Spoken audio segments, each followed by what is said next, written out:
Salut, c'est Sam de Scorimo et dans cette vidéo, je vais tenter quelque chose, un format un peu plus spécial que les vidéos que tu as l'habitude de voir sur la chaîne. Là, dans cette vidéo, je vais te montrer, on va voir ensemble une annonce que j'ai trouvée qui est très intéressante. Moi, si le bien était beaucoup plus proche de chez moi, c'est un bien que je serais allé visiter, voire même que j'aurais acheté parce que je t'ai sélectionné en fait une pépite, un bien rentable sur lequel il y a de l'argent à se faire, pour te montrer que en fait c'est toujours possible de trouver des bonnes affaires sur internet. Il suffit de chercher, d'avoir les bons outils pour chercher. Il n'y a pas besoin d'avoir une technique secrète ou quoi. Tout est à disposition, il suffit de trouver et de se servir. Donc tu vas le voir, c'est tout simplement une annonce Le Bon Coin. Voilà, tout le monde aurait pu l'avoir et même peut-être que tout le monde l'a vu. L'idée c'est qu'aussi je te donne le lien pour que tu puisses, si c'est un bien qui t'intéresse et qui est dans ton secteur de recherche, que tu puisses aussi aller le visiter et voire même l'acheter. J'en serais très ravi. D'ailleurs, si c'est quelque chose qui se passe, n'hésite pas à revenir vers moi pour me donner ton retour. Donc voilà, donc l'idée c'est ça, c'est de créer un nouveau format sur la recherche de pépites rentables, te montrer que c'est possible et d'essayer de créer ce format une fois par semaine. On va essayer de tenir le rythme d'une fois par semaine. Maintenant, peut-être que je m'engage un peu trop parce que, comme tu le sais, il y a l'application qui est en cours de développement, l'application Scorimo, justement pour trouver des biens rentables. Donc, c'est sur la même thématique. Donc, ça prend énormément de temps. Maintenant, voilà, je m'occupe aussi de cette chaîne YouTube pour te proposer le contenu que j'estime, moi, le plus pertinent, celui que j'aurais aimé voir à l'époque où j'ai commencé dans l'immobilier. Voilà, bon, on va pas parler plus longtemps. L'idée c'est je filme mon écran, comme ça tu vas voir directement le Bon Coin, en fait tous les sites, tu vas voir directement mon écran d'ordinateur. Voilà, alors on est sur l'annonce en question. Donc tu le vois, c'est un immeuble de rapport de 3 lots qui se trouve à Le Cateau Cambrésis, dans le 59. Ça, il me semble que c'est le nord. Prix d'achat 97 200 euros, donc ça c'est le prix affiché. Et comme tu le vois, elle a été publiée le 8 février 2022 et là on est le 9 février. Donc on est 24 heures après la publication. Alors voilà, j'espère que cette bonne affaire restera assez longtemps pour que tu puisses, toi, aller la voir, aller la visiter et faire une proposition. Donc voilà, si c'est quelque chose qui t'intéresse, n'hésite pas à retrouver l'annonce ou à t'inscrire dans le lien en description pour que je t'envoie directement le lien de cette annonce-là. Et sinon, en fait, c'est simple, tu tapes la ville et le prix et normalement tu la trouveras assez facilement. On est sur Le Bon Coin. Alors la description, c'est un immeuble de rapport de 3 lots, compteur individuel, donc ça c'est pas mal. Le gars il a fait les choses correctement, il n'est pas dans l'illégalité. Au rez-de-chaussée, on a un T2 de 51 m² avec jardin privatif de 45 m², donc ça c'est un super plus pour l'appartement. Louable 480 euros. Alors qu'est-ce que ça veut dire louable? Je pense que ça sous-entend qu'à l'heure actuelle il n'y a pas de locataire, donc le bien est vide, et louable à 480, c'est lui qui estime le montant du loyer à 480 euros. Il n'y a rien d'officiel, c'est le vendeur qui estime ce montant-là, et forcément un vendeur il prêche toujours pour sa paroisse. Donc ça c'est une information qu'il faudra vérifier. Au premier étage, un autre T2 qui est un peu plus grand, mais il y a 20 m² pour la chambre et 17 pour le salon. Donc là, c'est pas pratique. À voir si on peut pas tout simplement inverser, faire la chambre dans le salon et le salon dans la chambre, histoire que ça soit un peu plus correct, ou déplacer la cloison pour réagencer tout ça.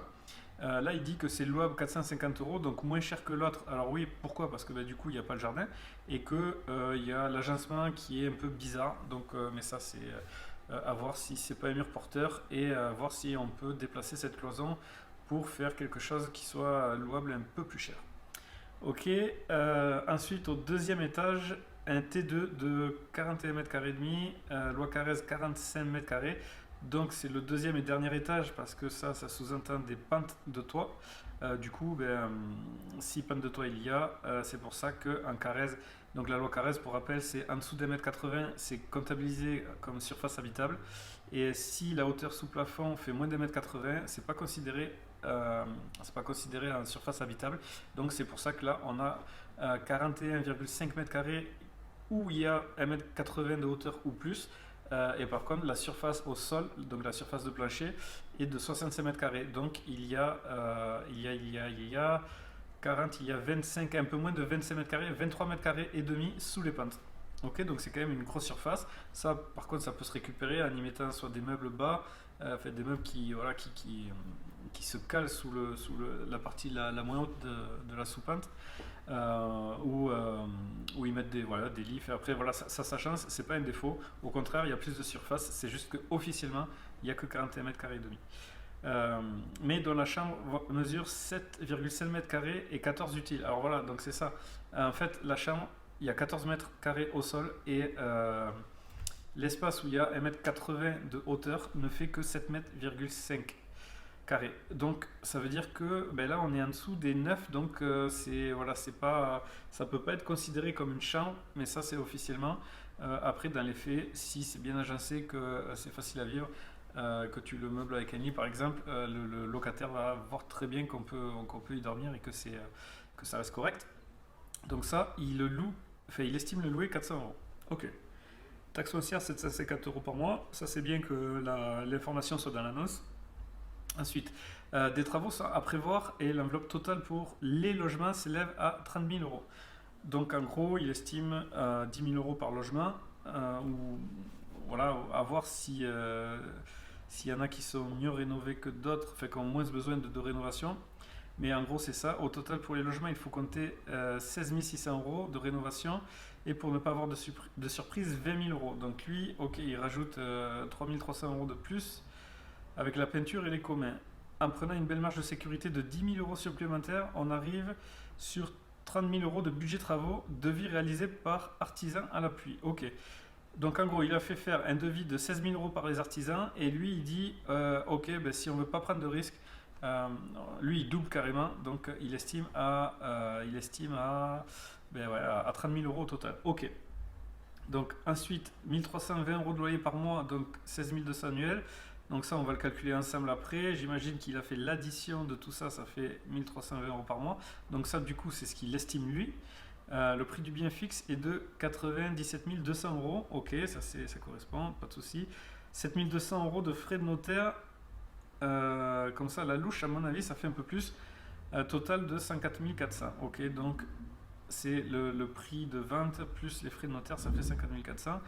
Nous, de toute façon, on va faire. Enfin, moi, j'ai déjà fait en amont un peu les calculs. C'est pour ça que là, je peux me permettre de filmer cette annonce parce que je sais qu'elle est rentable. Oui, les frais de notaire, ils vont être plus élevés et donc, du coup, le montant total aussi. Diagnostic est effectué et validé. Donc, il a fait le diagnostic, mais par contre, ils n'apparaissent pas dans l'annonce. Et idéal investisseur, ok. Consuel, ok. Donc consuel, donc ça c'est pour l'électricité. Ouais, bon, ça faudra, ça sera les questions à poser au téléphone ou lors de la visite. La rentabilité est donc à 11,8% minimum en comptant 30 000 euros de travaux et non 20 000. Donc c'est 11,8 avec les 30 000 euros de travaux et 20 000 euros. Et si tu fais que 20 000 euros de travaux, ben forcément la rentabilité elle va augmenter. Ok. Pour plus de renseignements, me contacter Idéal Investisseur cordialement. Ok, donc maintenant on va voir les photos. Donc les photos des appartements.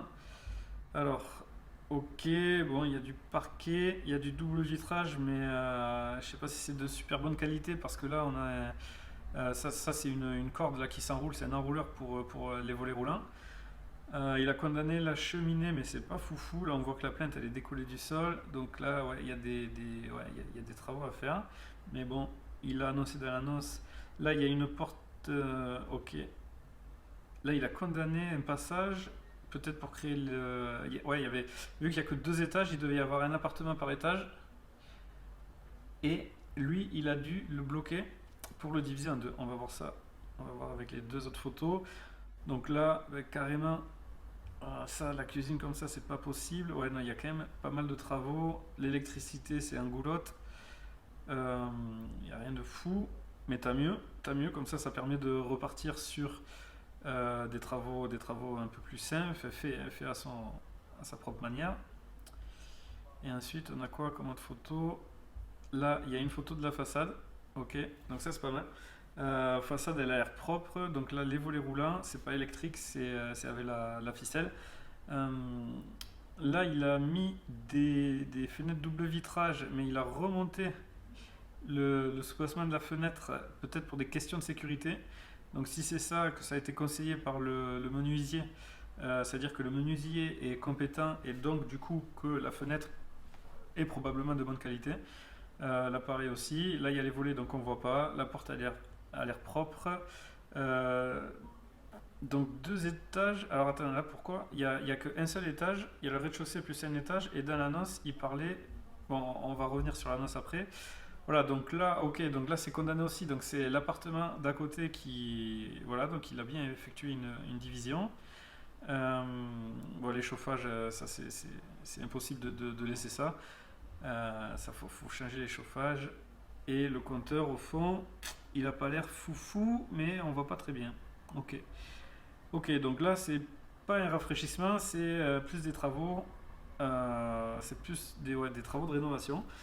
Euh, donc, alors, c'est quoi que je voulais. Ah oui, les étages. Donc là, il m'avait dit quoi? Rez-de-chaussée, premier, deuxième. Ok, il y a deux étages, donc un appartement par étage. Mais du coup, je comprends pas pourquoi il y a c'est condamné. Voilà, pourquoi il a condamné et que ça correspond aux photos. Bon, ça, à voir soit au téléphone avec lui ou soit au moment de la visite. Euh, ok, donc ça c'est l'annonce. Maintenant, ce que je te propose, c'est de passer sur mon tableau Excel.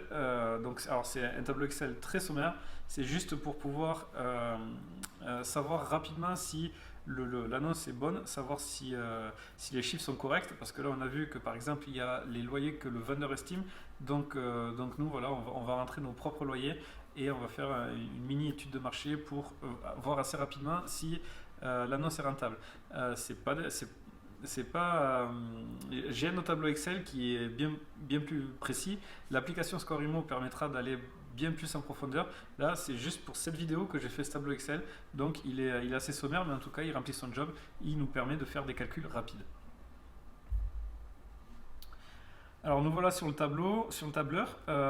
Donc là, on reprend les informations de l'annonce. C'est un immeuble qui fait 170 mètres carrés, donc annoncé, donc un peu moins parce qu'on a vu qu'il y a des surfaces, il y a des pentes de toit. Donc du coup, il fera moins que 170 mètres carrés. Ça, c'est la surface de plancher. Il y a trois lots. Il y a un T2 au rez-de-chaussée avec jardin privatif. Donc ça c'est en fait, c'est pas annexe, c'est plutôt les plus. Ou alors les deux, on va mettre annexe et les plus du lot. La ville, donc on a vu que c'est au Cateau Cambrésis. C'est une ville, donc je me suis un peu renseigné, il y a plus de 7000 habitants. Donc après, voilà, chacun son curseur.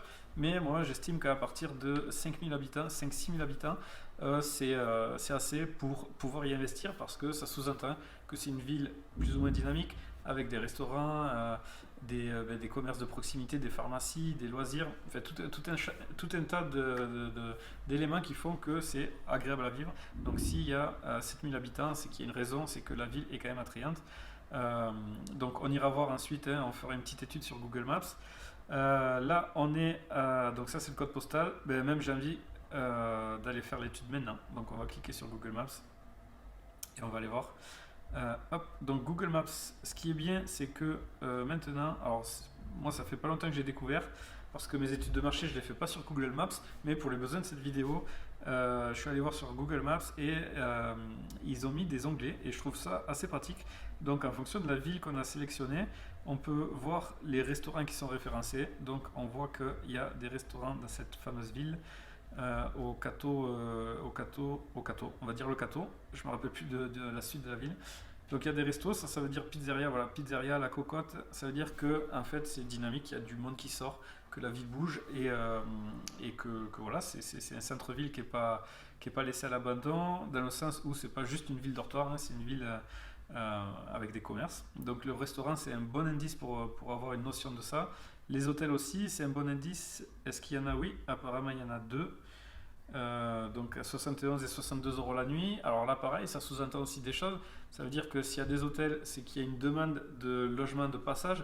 Donc tu peux peut-être transformer les appartements de l'annonce en appartements en location courte durée. Donc, alors attention, il y a des réglementations, tout ça, mais là, sur une ville de 7000 habitants, je pense qu'il n'y a aucun problème, mais à se renseigner quand même auprès de la mairie. Du coup, et puis tu vois aussi le prix de la nuitée. Donc là, si tu te positionnes à 40-45 euros, clairement, tu peux être rentable, même 50 euros. Tu peux te différencier au niveau du prix sur ce qui est proposé par les hôtels. Et deux hôtels, ben, ça valide le fait ben, qu'il y a une demande. Donc ça, c'est un bon point aussi pour la ville. Ensuite, attraction, bon ça, attraction, c'est plus pour le tourisme, mais bon, on voit que voilà, que dans la région, il y a quelque chose à voir, une forêt, un square, bon ça, on s'en fout. Octopus Park, c'est un genre de... Ah oui, d'accord, ouais, non, bon, c'est pas vraiment une attraction. Mais bon, après, en même temps, c'est pas un critère définitif. Les musées, est-ce qu'il y a des musées? Ouais, il y a un musée, Henri Matisse, ok. Et transport en commun, ça c'est un peu plus important. Transport en commun, ok. Il y a un réseau de bus qui amène. Alors après, c'est quoi les grosses villes? Donc ça c'est pareil. Là, on voit que avec Cambrai, il y a un hôpital, ok, il y a une route directe, une ligne droite qui t'amène directement à Cambrai, donc ça c'est pas mal. Ça c'est pareil pour ceux qui travaillent à Cambrai et qui veulent se loger pour moins cher. Ben, là je sais pas, hein, il y a combien? Elle est où l'échelle? 5 km, il y a peut-être 15-20 km de Cambrai, donc oui, une vingtaine de minutes. Donc voilà, tous les matins ça se fait, c'est pas la mort. Donc c'est pas mal situé. Est-ce qu'il y a des... donc Maubeuge aussi, c'est une grosse île. Valenciennes, ok, très bien. Donc là, il y a une autoroute, donc c'est pas très loin de l'autoroute après qui dessert, qui j'imagine va à Paris. Et pour te situer, on est voilà, dans le nord de la France, pas loin de la Belgique, entre la Belgique et Paris. Et à Paris, alors après, il faudra aller sur Google Maps. Enfin, on est sur Google Maps, mais il faudra faire les itinéraires, voir combien on met de temps pour aller à Paris. Itinéraire, si on fait Paris, il nous dit qu'on est à 3 heures de Paris. Voilà, donc c'est pas trop mal. 3 heures, c'est pas mal. Ok, donc là, voilà, on a fait une étude de marché, on a validé que ben, la ville est attractive, il y a des commerces, il y a ce qu'il faut, des pharmacies. La pharmacie, ouais, il y en a trois pharmacies, cool. Euh, autoroute, 3 heures de Paris et du coup, la ville, je pense, le bassin d'emploi, il est ici à Cambrai. Non, ah oui, voilà, à Cambrai. Et donc ça c'est la ville parfaite. Moi, c'est les villes que j'aime bien parce que c'est pas cher et en plus c'est pas loin du bassin d'emploi. Donc c'est là où il y a les bonnes affaires potentielles. Ok pour l'étude de marché. Donc tu vois, c'est rapide, hein. L'idée c'est de prendre une décision rapidement et de ne pas se faire prendre le bien par quelqu'un d'autre. Donc l'acquisition, le prix affiché il est à 97 200 euros avec les frais de notaire. Pour ces prix-là, on est plus à 8,5%, donc ça fait 8 262 euros de frais de notaire pour un prix total d'acquisition 105 000 euros. Ensuite, en exploitation, donc là j'ai rentré les 3 T2, donc avec les surfaces différentes. Donc là 41 c'est en Carrez. Donc on est voilà, au total on est à 147 mètres carrés Carrez et 170 mètres carrés de surface habitable. Ok, donc pour l'instant ils ne sont pas exploités, ils sont vendus vides. Et ça c'est les loyers que le vendeur propose. Donc ensuite voilà, ça c'est les charges minimum pour la taxe d'enlèvement des ordures ménagères et peut-être les parties communes. Voilà, donc tu peux facturer 15 euros par locataire. Ensuite, le coût de possession par an, il est de 942 euros. Donc, il n'y a pas de charge de copro vu que c'est une monopropriété sur l'immeuble. Ça, c'est un gros avantage. La taxe foncière, elle est de 750 euros par mois. Et l'assurance de propriétaire non occupant, elle est de 16 euros par mois, basée sur 1330 euros de loyer hors charge. Donc, ça nous fait un total de 942 euros par an. Ok. Si tu fais un crédit sans apport, on est à 0% d'apport, ok, tu vas demander d'emprunter la totalité sur 20 ans. Là, les taux, en ce moment, on est dans ces taux-là. 1,15 plus par contre l'assurance, ça te fait, t'es pas loin de 1,5% pour emprunter sur 20 ans. Des frais bancaires, on les met, tu peux les faire sauter, mais bon, dans une simulation, c'est mieux de prévoir le pire. Et du coup, alors là tu le vois, on a une rentabilité quand même assez exceptionnelle de quasiment 15% brut. Et vu qu'on a très peu de charges, on n'a que la taxe foncière plus les assurances, il n'y a pas de charge de copropriété, donc le net est pas loin du brut. On est à plus de 14% de rentabilité nette, ce qui est quand même énorme. Et sachant que ça, c'est net de charge avant impôt. Ok. Tu te fais un cash flow de 600 euros par mois. Donc en gros, tu mets 107 000 euros sur la table et tu récupères 600 euros par mois. Et alors moi, ça c'est un truc perso que j'aime bien calculer. C'est le cash flow que tu dégages aux 100 000 euros investis. Ok. Cash flow mensuel par tranche de 5 000 euros investis. Donc là, tu vois, on n'est pas loin des 5 000 euros, on est à 107. Donc on n'est pas loin du cash flow mensuel. Donc on est juste un tout petit peu en dessous. Et, voilà. Et 555 euros par mois, c'est énorme. Alors pourquoi énorme? Moi je te dis, ne te fie pas à ces chiffres parce que là on est sur les prix du vendeur. Et moi je me suis renseigné un peu. Ça, c'est les loyers pratiqués pour un appartement complètement neuf, c'est-à-dire un appartement bien moins vétuste que les photos qu'il a présentées, rénové, voilà, avec des prestations de qualité, une cuisine déjà, alors pas forcément équipée, mais en tout cas les meubles de cuisine, un truc sympa, et avec surtout des diagnostics faits, et ça on va y revenir tout à l'heure, des diagnostics qui vont pas t'empêcher de louer. Mais ça on y reviendra dans la partie négociation pour faire une offre d'achat. Donc ça, voilà, tout ça c'est la présentation de l'annonce. En gros, j'ai repris tous les critères et je les ai listés sur cette feuille-là, sur ce tableur. Ok. Maintenant, on va prendre un deuxième tableur où ça va être le projet en lui-même. Ok. Alors là, bon, c'est les mêmes choses. Donc là, par contre, hop, voilà, ça va paraître plus clair. Donc là, on est sur le coût d'acquisition. Alors c'est là où tu vas choisir de négocier ou pas. Moi, j'ai repéré 2-3 éléments où le profil vendeur est enclin à la négociation, même si dans l'annonce, il a marqué prix fixe. Mais en fait, il y a des indices qui le trahissent et qui permettent de dire qu'il y a une négociation possible. Mais là, deux écoles. Soit toi aussi, tu as trouvé la faille, les points sur lesquels argumenter ta négociation et tu vas négocier, ou soit tu vois quand même que c'est un bien qui est intéressant, qui est rentable, et que si tu l'as vu, si moi j'ai vu, alors que je suis à 900 km du bien, sûrement d'autres personnes l'auront vu, et du coup, il y a, avec des ratios comme ça, des rentas de 14%, il va y avoir du monde qui va les visiter et qui va s'empresser de l'acheter. Donc moi, ce que je te conseille, c'est que mon avis, c'est de ne pas négocier, c'est de l'acheter au prix, parce que tu vas le voir, tu vas le voir, on va faire le projet et ça reste quelque chose de très intéressant. Donc moi, pour la simulation, je reste sur le prix affiché et je considère qu'on ne va pas le négocier, même si à la fin de la vidéo, je vais te donner les points sur lesquels appuyer pour ta négociation. Ok. Donc voilà, donc ça c'est le prix d'acquisition, il ne bouge pas, on est toujours sur le même prix avec les mêmes frais de notaire. Pour l'amélioration, donc l'amélioration c'est tout ce qui est travaux. Donc là, on ne crée pas de nouveaux lots, on garde ceux qui sont existants, donc les 3. Donc c'est que des T2, il me semble. Alors si je repars sur l'annonce, qu'est-ce qu'il disait? T2 et T2, ouais. Donc c'est 3 T2, donc là j'ai fait une erreur, c'est un T2, mais bon, ça change pas grand-chose, au contraire, ça augmente la renta. On est là, donc on a repris les surfaces, on considère, alors lui, moi ce que je considère une petite rénovation, c'est ce que le vendeur aussi considère comme une petite rénovation, mais sauf que moi à côté, j'y mets pas du tout les mêmes coûts.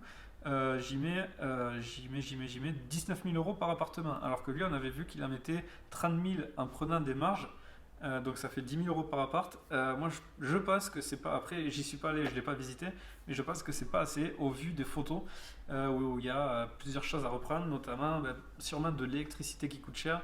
La cuisine, ça sous-entend de la plomberie. Les parties communes, on les a pas vues. La toiture, on les a pas vues. La façade est propre. Le sous-sol, on l'a pas vu. Il y a peut-être de l'humidité, des champignons, des trucs comme ça.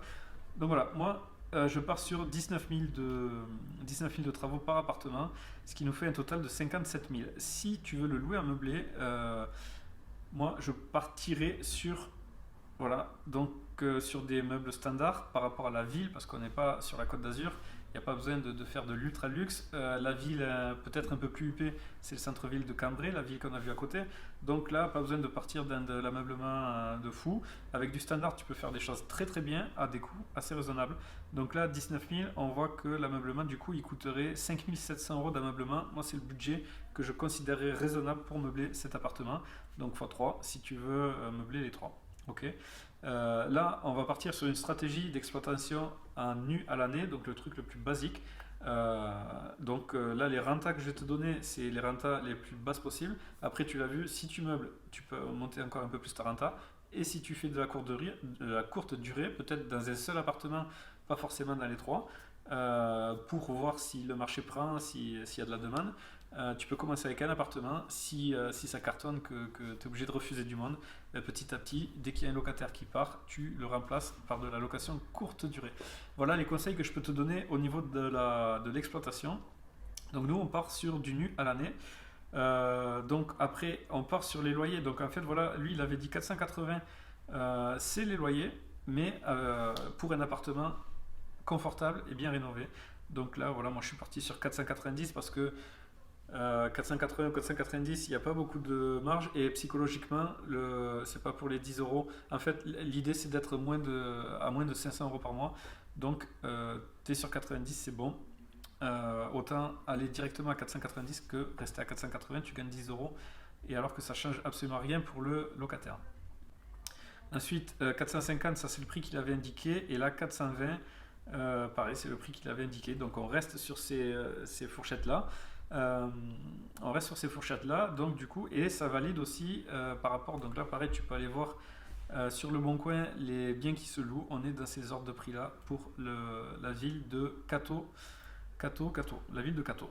Ok, donc au total, on a donc 3 lots qui génèrent 1430 euros par mois de loyer hors charge. Donc c'est pas mal, surtout pour le prix investi, le prix total. Donc là, on voit que le coût total du projet c'est 164 000 euros et tu as 164 000 euros et tu récupères 1430 euros de loyer. Donc on est bien. Le coût de possession c'est le même, pas de charge de copro, 750 euros de taxe foncière et 17 euros d'assurance. Donc là c'est un peu plus, tout à l'heure c'était 16, maintenant c'est 17 parce que les loyers ont augmenté. Et les mensualités de crédit, tu tombes à 1078. Donc voilà. Donc maintenant, quand tu calcules tes rentas, tu tombes à 10,47% de renta brute, ce qui est pas mal du tout. Et encore là, on n'a pas négocié, on a pris des marges de travaux correctes, sécurisées, on va dire. Et on loue à nu, on loue pas meublé ni un Airbnb, mais de toute façon, quand tu fais des projets, il faut toujours partir sur l'estimation la plus basse possible. Et si tu es rentable à nu, voilà, si la location courte durée ne marche pas, tu pourras rebasculer à nu pour pouvoir retomber sur tes pattes et ne pas perdre d'argent. Dans tous les cas, tu es gagnant. Ok, et ça te fait une renta nette à 10%, ce qui est très très bien, parce que là, pourquoi 10%? Pourquoi un si petit écart? Parce que tu n'as pas de charge, tu n'as que la taxe foncière. Donc il n'y a pas un gros cap sur les. Il n'y a pas une grosse différence avec le brut et le net. Par mois, donc tu investis 164 000 euros et tu gagnes 343 euros net dans ta poche, avant impôt, ok, net de charge et avant impôt. Donc après, tu auras une fiscalité là-dessus, mais là c'est pareil, en fonction de ta stratégie d'exploitation, tu peux la diminuer ou la réduire à zéro pendant quelques années, 5, 6, 7, 8 ans. Et après, tu arbitreras si tu veux revendre ou pas, mais en tout cas, voilà. Avant impôt, tu fais quand même 340 euros, ce qui est pas dégueulasse. Et donc le cash flow pour les 5 000 euros investis, tu gagnes 209 euros. C'est-à-dire que chaque tranche de 5 000 euros que tu investis dans l'immobilier, sur ce bien en tout cas, tu gagnes 200 euros de cash flow par mois, par tranche de 5 000 euros. Ok. Donc voilà, donc là on est sur un beau projet. Donc ça c'est une note perso en fonction de la globalité du projet. C'est une note de 7 sur 10, c'est très très bien. Moi, du moment qu'il a 4, 5, c'est déjà un beau projet, c'est déjà un truc rentable où tu perds pas d'argent à nu. Et du coup, quand c'est à 7, là tu le vois, à 7 c'est très bien, tu as 10% de renta net, c'est nickel. Ok. Voilà, donc moi c'est pour ça que je te dis de te précipiter sur ce bien, en tout cas d'appeler le vendeur et d'aller visiter. Ça c'est quelque chose d'urgent à faire si c'est ton secteur. Maintenant, ce que je t'avais dit, c'est qu'on allait voir sur quel point négocier, même si c'est quelque chose que je te conseille pas. On va voir les points sur lesquels appuyer. Ça va peut-être te servir pour d'autres opérations que tu veux faire, s'il y a ces points qui reviennent et que tu arrives à déceler. Alors, moi, c'est surtout sur le profil vendeur. Donc en fait, il faut cerner à qui tu as affaire quand tu vas faire ton offre. Donc le vendeur, là, c'est un particulier, il n'y a pas d'agence. Donc déjà, bah, c'est intéressant parce que tu n'as pas la commission, mais bon, ça ne veut pas dire que je suis pas en train de dire qu'il ne faut pas passer par les agents immobiliers. Au contraire, c'est là où tu vas faire les meilleures affaires. Mais voilà, là, le cas est que c'est une affaire qui est de particulier à particulier. Alors, le vendeur particulier, il a mis un prix fixe, ça veut dire qu'il a probablement déjà vendu, mais a eu un refus de prêt. C'est-à-dire que, en plus, là, c'est un chiffre qui est par an, 97 200 euros. Ça correspond à un prix avec un honoraire d'agent immobilier, qui finissait par 800. Et du coup, lui, il avait 97 200 net pour lui, plus sa commission d'agent immobilier. On était peut-être autour des 105 000 euros de frais d'agence inclus. Donc, ils sont allés chez le notaire. À mon avis, je pense que la vente ne s'est pas faite et c'est pour ça que lui, il remet le bien à la vente au prix de son net vendeur sans passer par l'agence. Donc, c'est pour ça qu'il a 97 000 euros. 97 200. Donc, ok, maintenant à partir de là, tu sais qu'il y a une vente qui a cassé. Maintenant, si tu veux négocier, tu t'appuies là-dessus en disant, ben voilà, ben moi j'ai déjà vu ma banque, il me prête à ce prix-là, je suis sûr d'avoir mon prêt. Euh, Si tu as les fonds nécessaires, tu peux, ou si tu es certain que ta banque va te prêter, tu peux lui dire voilà, moi j'achète sans condition suspensive de prêt. Donc c'est-à-dire que dès qu'on va signer chez le notaire, vous êtes sûr de vendre parce que je ne mets pas de condition de prêt, d'obtention de prêt. Donc, mais par contre, je vous l'achète à 90, 85. Après, à toi de juger le prix qu'il faut. Mais moi, voilà, tu vois, déjà à 97 200, tu fais 10% net, ne négocie pas trop non plus. Voilà. Il n'y a pas de diagnostic. Alors ça, là, il y a une nouvelle loi qui va s'appliquer, qui va rentrer en application pour les logements qui sont insalubres, entre guillemets, c'est-à-dire où les diagnostics sont bas. Et celui-là peut en faire partie parce que tu l'as vu, il n'était pas très clean. Il y avait des trucs à refaire, peut-être qu'il y a, voilà, il y a un peu d'humidité, des choses comme ça. C'est des radiateurs grille-pain et ça, t'as une consommation électrique de folie. Et ça joue dans ta note. Donc l'idée, c'est de changer ces radiateurs par des trucs beaucoup plus économiques qui vont te faire remonter la note et la note de diagnostic. Et avec une bonne note de diagnostic, peut-être, je sais pas, un C, un D, tu vas pouvoir louer parce que tu auras changé rien que le chauffage. Si tu mets peut-être des clims réversibles, tu vas pouvoir bien augmenter ta note et en fait régler le problème du vendeur. Donc lui, je pense qu'il vend parce qu'il est conscient de tout ça. Il est conscient qu'il ne va pas arriver à les louer parce que c'est insalubre et qu'il n'a pas le budget pour faire les travaux nécessaires pour pouvoir rééquiper correctement et avoir les bonnes notes pour pouvoir louer. Donc là, tu as un vendeur, tu es face à un vendeur qui a perdu du temps et de l'énergie avec une vente qui n'a pas abouti, donc il n'en peut plus, il est entre guillemets pressé, il veut vendre, il est motivé. Tu es face à un vendeur qui n'a pas forcément un budget, qui n'a pas forcément les moyens de réinvestir dans son propre parc locatif ou de l'entretenir. Donc là, pareil, c'est un gros point. Là, c'est un gros warning sur vas-y, go la négociation. Et, voilà, et après, il décrit, alors moi, c'est ce que j'ai noté, loyer décrit après belle rénovation, c'est que dans son annonce, il va chercher les loyers gros. Les loyers après rénovation, alors que c'est pas du tout rénové, et ça, voilà, c'est un petit truc, on va dire, marketing, pour dire ouais les gars, grosse rentabilité, allez-y, mais c'est grosse rentabilité, mais il y a les travaux anticipés. Et là tu l'as vu, avec son annonce on est à 14% de renta, et quand tu considères des travaux voilà, avec des vrais prix travaux, tu tombes à 10. Ça reste quand même très bien, mais voilà, son annonce elle a été plus axée sur le côté bling bling, en gros renta de fou. Ce qui est le cas, mais pas aussi fou que ce que lui prétend dire. Et il y a un dernier truc, alors là on va retourner sur l'annonce. Hop, là tu vois, donc il a fait montage photo parce qu'il voulait pas. Sur le bon coin, tu es limité à 3 photos et au-delà il faut payer plus. Donc l'astuce c'est de mettre plusieurs photos sur une photo, mais du coup c'est moins bien parce que tu vois rien et surtout qu'il y a des photos qui sont en double, donc autant bien les choisir et bien les prendre. Mais bon, ça c'est notre débat.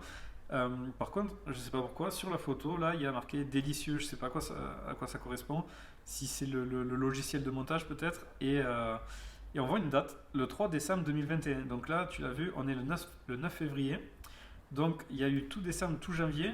Donc ça fait 2 mois, à peu près 2 mois et demi où il a fait les photos, donc où il a eu la démarche de vendre le bien. Ça croise les infos avec ce que j'imagine qu'il a eu un acheteur qui s'est positionné rapidement parce qu'effectivement, à ces prix-là, c'est rentable, mais qui n'est pas allé au bout, qui s'est rétracté ou qui a eu un refus de sa banque. Voilà, ça correspond tout à fait avec ce timing-là du 3 décembre 2021. Donc tout ça, moi, me fait dire, ça c'est un... Il y a tous les feux verts pour négocier, mais encore une fois, je ne te conseille pas de négocier, parce que celui qui va acheter cet appartement, il va l'acheter sans l'avoir négocié. Si tu es dans le coin et que tu suis l'affaire, tiens-moi au courant, parce que moi, ça, j'en suis persuadé, c'est un bien qu'il ne faut pas négocier, même si tous les feux sont ouverts pour la négociation. Voilà, voilà tout ce que je peux te dire sur cet appartement-là. La vidéo est un peu longue, mais en tout cas, voilà, c'est la première. Marque-moi en commentaire s'il y a des choses que tu veux que j'arrange. Peut-être le tableau, le mettre un peu plus clair, raccourcir la vidéo ou au contraire l'allonger, rentrer un peu plus en détail dans des aspects de l'analyse d'annonce que tu veux que je développe. Donc mets-moi tout ça en commentaire. Si tu veux le lien de l'annonce, inscris-toi dans le lien ci-dessous et tu recevras le lien, ou alors tu vas chercher directement sur Le Bon Coin avec la ville et le prix, tu trouveras facilement si c'est encore disponible. C'est pour ça qu'il faut être pressé. Voilà. Écoute, on se retrouve sur une prochaine vidéo, sur une prochaine pépite. Et moi, je te souhaite toutes les bonnes recherches immobilières que tu mérites. À bientôt. Bye.